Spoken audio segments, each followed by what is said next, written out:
2024 NEET का ये question है and the topic is unit and dimension. पहले क्वेश्चन को पढ़ लीजिए, फिर मैं आपको ये क्वेश्चन समझा देता हूँ। तो क्वेश्चन ये बोल रहा है कि हमारे पास एक फोर्स है जिसका फॉर्मूला है alpha t square plus beta T, और अल्फा बीटा यहाँ पे कांस्टेंट है। हमें 4 ऑप्शन दिए गए हैं, इनमें से एक ऑप्शन को फाइंड करना है जिसका डायमेंशन 0 है या डायमेंशन लेस क्वांटिटी है। समझ में आया? तो इस क्वेश्चन को सॉल्व करने के लिए कुछ बेसिक पता होना चाहिए। तो वो क्या है? तो हमें पता होना चाहिए, अगर हमारे पास एक फॉर्मूला है और इसमें 2-3 क्वांटिटीज हैं एंड ये 2 क्वांटिटीज अगर इक्वल है तो इसका जो डायमेंशनल फॉर्मूला होगा और इसका जो डायमेंशनल फॉर्मूला होगा वो सेम होगा। प्लीज नोट इट डाउन, याद रखें, इसी कॉन्सेप्ट पे ये क्वेश्चन है। समझ में आया कि अगर हमारे पास एक क्वांटिटी है and it is related to some quantity, तो ये क्वांटिटी का डायमेंशनल फॉर्मूला और ये क्वांटिटी का डायमेंशनल फॉर्मूला सेम होगा। ठीक, ऑल्सो ये भी याद रखिए, अगर ये 2 क्वांटिटी ऐड हो रही हैं तो इन दोनों का भी डायमेंशनल फॉर्मूला सेम होगा।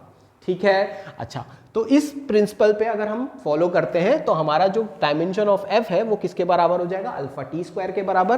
तो हम इन दोनों को इक्वेट कर देते हैं। अच्छा, फोर्स का डायमेंशन भी पता होना चाहिए। डायमेंशनल फॉर्मूला ऑफ फोर्स का होता है mlt-2।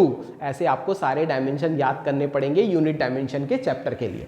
तो अब अल्फा टी स्क्वायर की वैल्यू हो गई एफ के बराबर alpha t square is equal to mlt-2। T square नीचे लेके जाते हैं, इसका पावर ऊपर जाके माइनस हो जाएगा, we get mlt-4। Similarly beta t का जो डायमेंशनल फॉर्मूला है वो एफ के फॉर्मूला के बराबर होगा।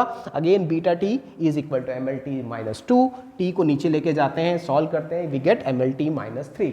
नाउ पहले वाले फॉर्मूले, पहला जो ऑप्शन है उसमें हम रखते हैं और सॉल्व जब कर रहे हैं तो हमको पहले ही ऑप्शन में सारा कैंसिल होके हमको क्या मिल जा रहा है? m0 l0 t0। आप देख सकते हैं, कैलकुलेशन करेंगे तो हमको मिल रहा है एक डायमेंशनलेस क्वांटिटी।